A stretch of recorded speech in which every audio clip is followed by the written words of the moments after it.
Excuse me, Mr. DJ. Hey, check this out. We got a great show coming your way.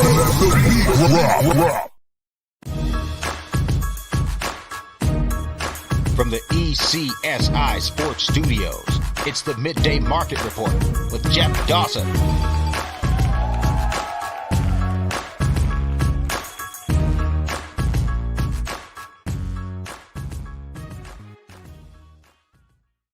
ECSI fans, do you want to revolutionize your sports investing habits? Allow me to tell you about WagerWire. WagerWire is an app that helps you become a superior bettor by allowing you to sync all of your sports books and track all of your bets in one place. See your current action, your betting history, and stats. You can also sign up for sports books and collect bonus offers. Follow them at WagerWire on X, as they're the best account on the platform. Head to the App Store or Play Store now and search WagerWire to download the app. Good afternoon, sports fans from all around the globe. I am the host, Jeff Dawson, East Coast Sports Investors, and it's that time of the week. 3 Men in the Box, NCAA baseball show with Matt Grissom Quentin Mills for Friday, February 23rd, just 1 week. It will be March 1st, the March to Madness, but we got a lot to talk about before then. As the boys of spring, I said in the write-up, not the boys of summer, the boys of spring are here to get us caught up. What happened last week in college baseball and what to expect this week and to cash some tickets. Shout out to our proud sponsor and partnership, WagerWire. If you have not downloaded the app, please run to Google Play, download it. It's free. Start tracking your bets, your ROI. Actually try to make some money instead of entertainment. And if you're looking for some flash cash, join the affiliate program. Send an email to affiliate@wagerwire.com. Travis, Zach, the rest of that community will take good care of you. So without further ado, let's bring in the two stars of this show, Matt Grissom and Quentin Mills. Afternoon, gentlemen. Good afternoon. Mr. Dawson, always a pleasure. I love this show because it's the weekend is here. It's almost time to crack a cold one and put my feet up and get ready for some sports. As the traveling, I was going to say traveling salesman, but that's not the right word there. Matt, where are you today? I'm down in Arlington, Texas, about to go over to Globe Life Field, watch a little Michigan, Oklahoma State. And then, of course, tonight, the premier matchup, Arkansas versus Oregon State. Rematch of the 2018 College World Series. Oh, can't wait. I'm nervous already. Now, correct me if I'm wrong. Wasn't that a historic College World Series? Wasn't there a walk-off? Or am I wrong? Oh, well, there was a dropped foul ball. Shut up. There was a drop. That's not what lost us. Well, yeah. That was in game 2, though. We were up. We dropped a foul ball. And they came back, won that game. And I told everyone I know. We lost 2 games in that one moment. And unfortunately, we didn't stand a chance in game 3. We had no energy in the bat. It was sad. It was sad. But as a Razorback fan, we've kind of learned to just accept it. Q, how was your first weekend of baseball? Not just tickets, wins and loss wise, but what'd you see? What surprised you, and maybe what stood out? Ticket wins and loss. It was incredible. The thing that stood out to me was I think there was more elite pitchers that had jitters, I would assume, and they just looked bad. I mean, Cade Fisher for Florida, Hagen Smith, Brody Breck, even though his stat line, he had some Ks, he struggled to find the zone.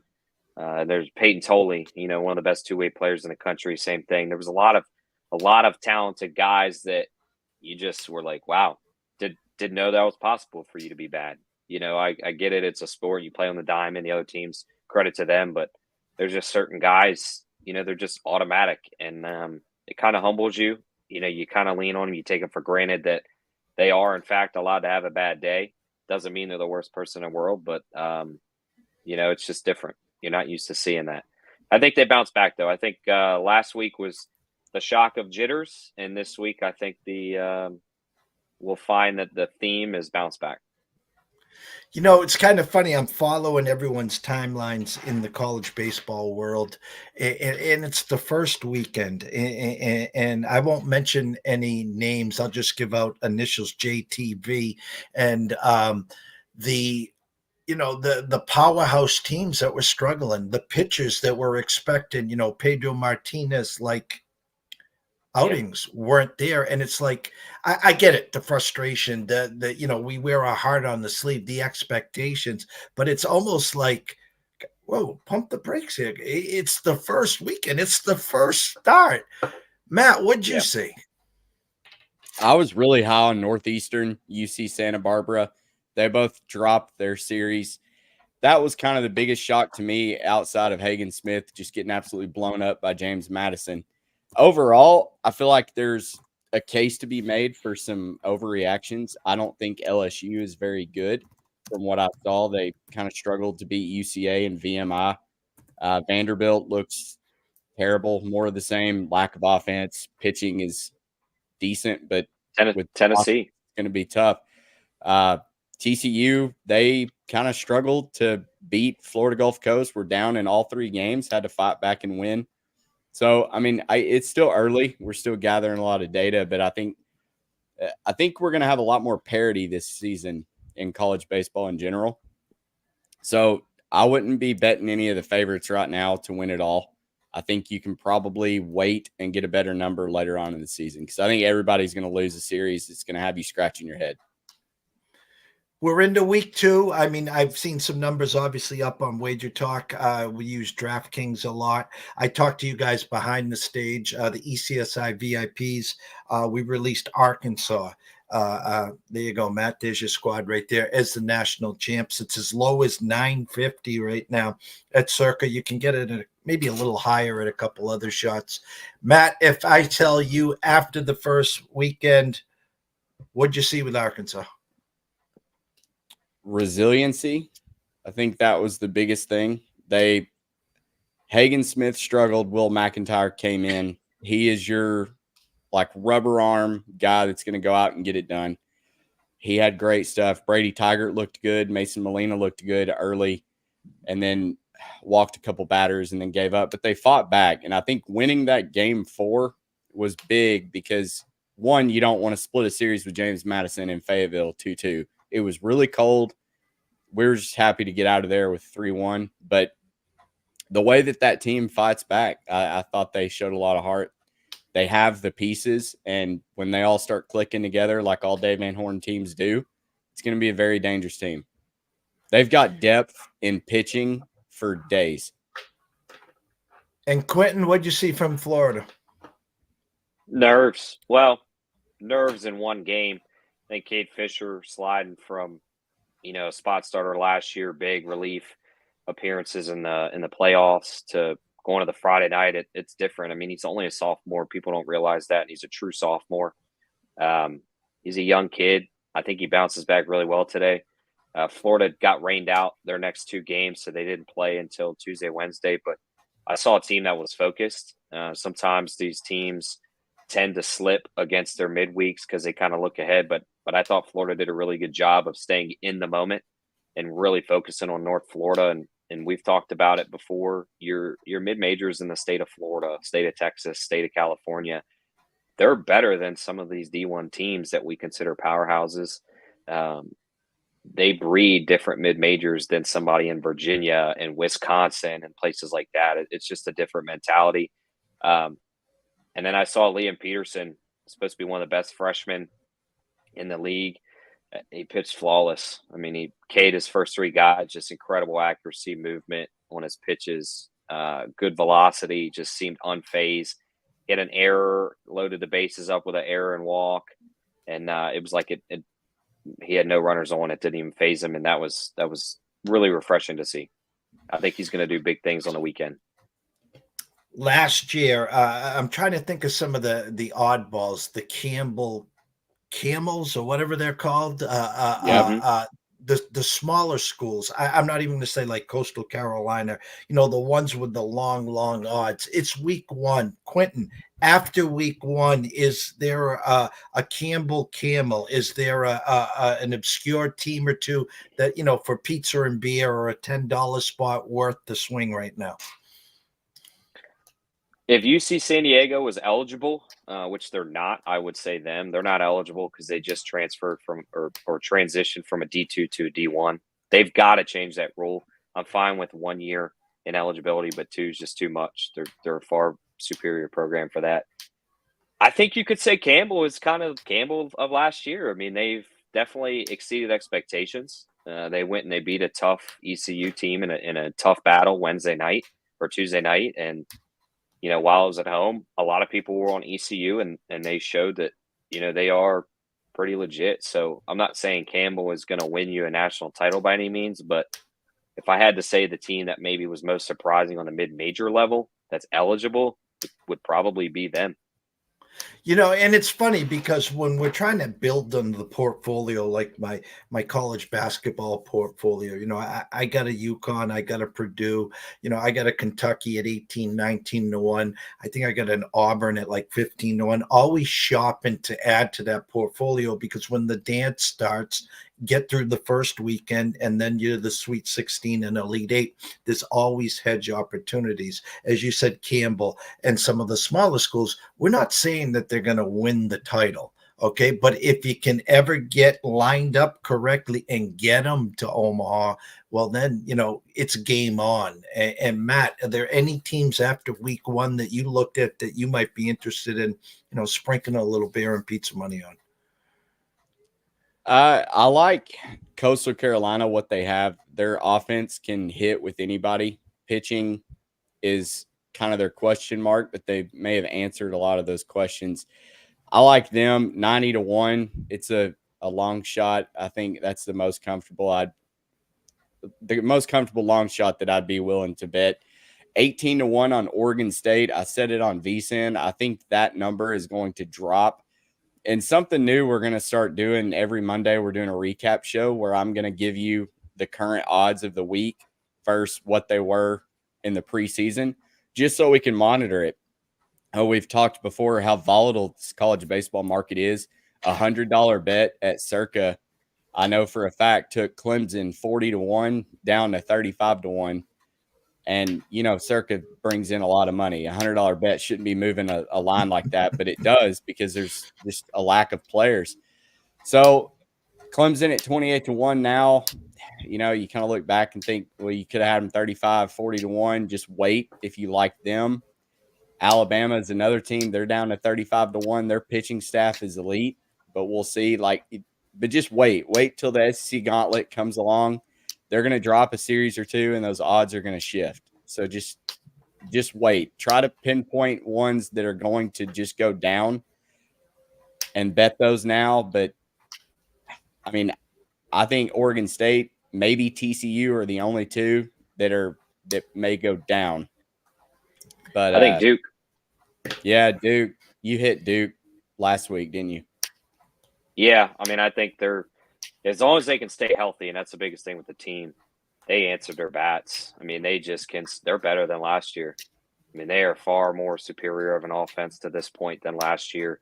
They can just hit, and that was their question mark, and they didn't just answer it. I mean, they shattered it and against quality teams. And I think Duke, especially watching Wake Forest, man, if I could go back in time and bet them to win the ACC, I would have jumped on them a long time ago. Matt, any update? I have no idea. I didn't look, so you're my source here. What did UConn do opening weekend? I'm not sure, and I wasn't ready. 2-1. 2-1. Thank you, Q. Mm-hmm. Look, carrying the Insiders record for betting, he's just killing it. Giving the UConn update. I don't think they're in a neutral field tournament. I think they actually had to travel to the West Coast to play Cal Berkeley. Cal's sitting 3-1. I think that kind of exceeded some expectations. So it'll be interesting to see. Without knowing both teams, I think it could go either way. But I don't like the fact that they did have to travel all the way out west where Cal is able to kind of relax, and they're playing pretty confident baseball right now. But that doesn't mean anything. So, should be a good matchup for them. Probably a really good test to see where UConn really is. Well, we've had a good couple years. Again, it always comes down to pitching with them. Offensively, they usually do very, very well. I remember tracking them when my daughter first started, and their hiccup would be that Coastal Carolina, they'd always meet up with them, and they didn't have enough pitching, and Coastal would be putting up 10, 15, 20 runs a game by the time they got to them, and it was lights out. So they've turned the corner. It'll be interesting to see how this season progresses. Games today, I think there's one or two, or at least one that's already started, and then, of course, on the weekend. So I'll turn it to Quentin first. Quentin, what do you like today, and what do you like for the weekend? So I talked to you about my theme. I think it's bounce back, at least today. I think even if Florida's minus 750, they're a really good parlay piece if you're doing like a 3-team parlay. I think Kate Fisher gets back, especially against a far inferior Columbia team. I think Mississippi State, after losing 2 straight to Arkansas State, is a good bounce back spot. I'm not saying they're going to be elite by any means, but I think they can get right at home and at least pick up a Friday win. I like Arkansas. I broke it down on our show. I think Oregon State is a phenomenal team. I questioned with Matt if their stats are 100% accurate in the sense of they kind of struggled against some opponents at some points. So I think maybe their numbers are slightly inflated, where I thought JMU was a true consistent team against Arkansas, and their stats for Arkansas are probably a little more realistic. But I think Hagen Smith bounces back. He knows it's a big game. He's going to get ready. He's a primetime guy, and he's made for the bright lights.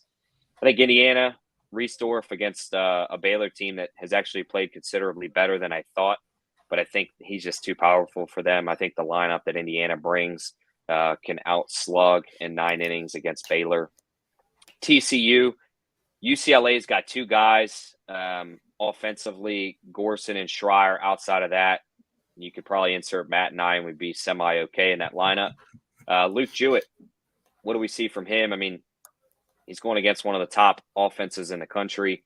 The resiliency TCU had last weekend was just phenomenal to win 3 back-to-back-to-back, come from behind victories. I mean, that to me, that makes them pretty fearful and scary. USC, Caden Aoki's on the mound.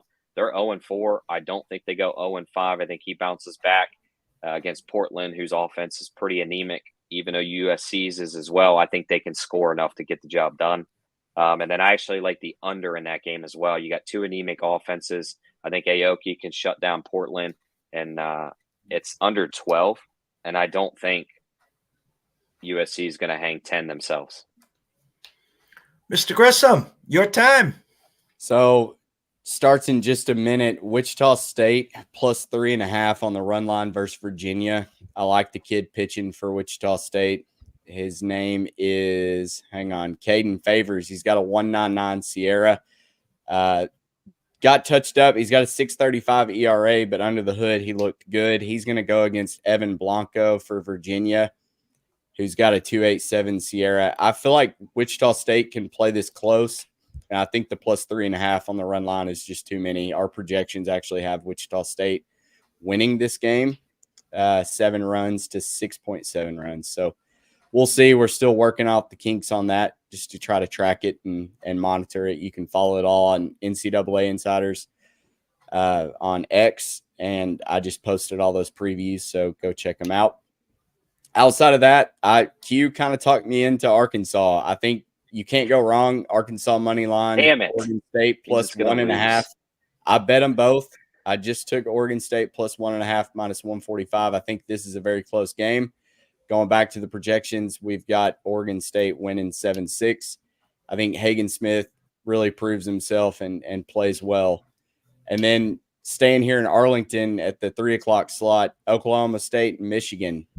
I think Oklahoma State probably wins, but I think getting plus 3.5 on the run line for Michigan is too many runs. I feel like Michigan can play them close.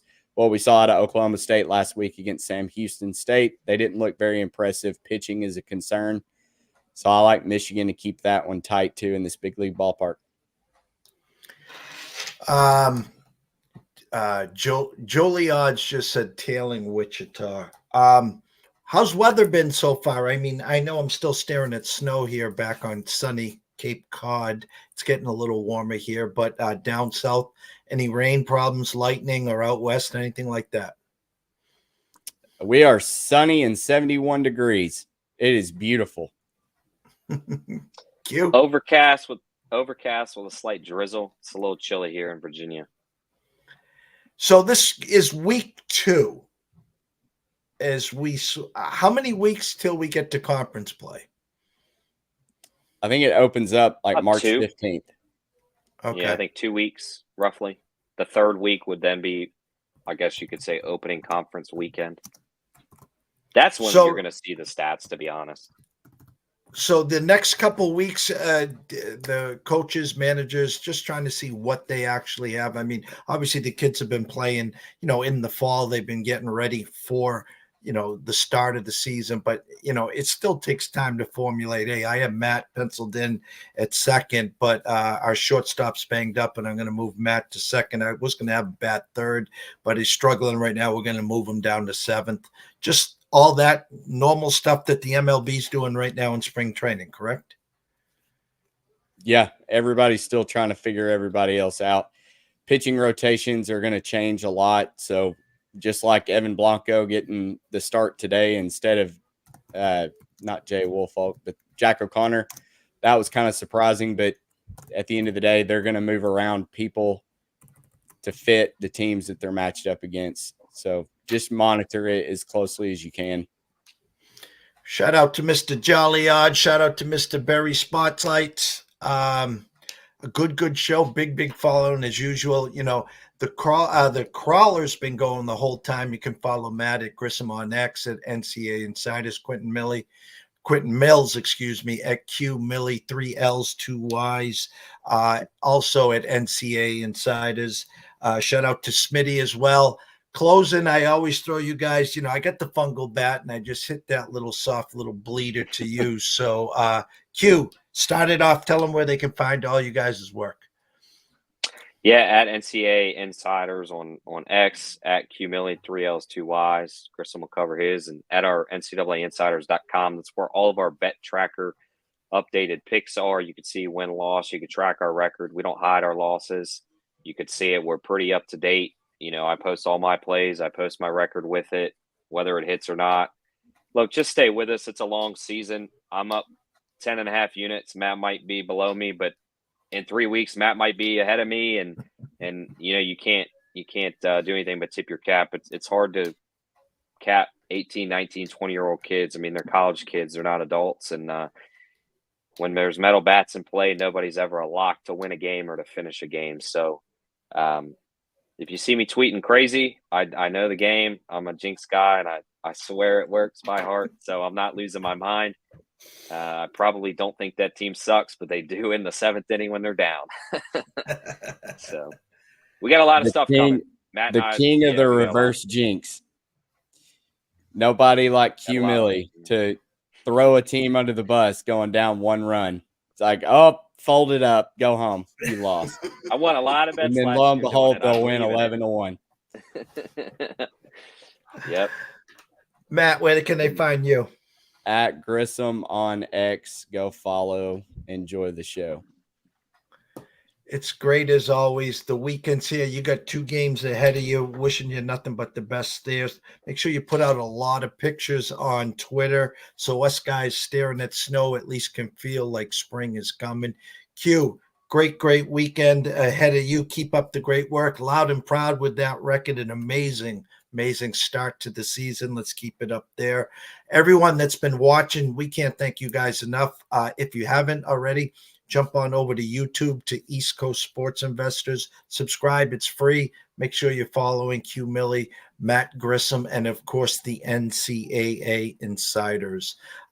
In about an hour and a half, myself and Riley Magnuson will end the week with the closing bell. But until then, everyone, Let's cash some tickets. Remember, it's Friday, Fade the Public Friday. 99% of the people get paid today. Okay, so what did they do? They bet favorites and they bet overs. So just be smart with your money. Always remember that there is tomorrow, and enjoy yourselves. And we'll see you soon.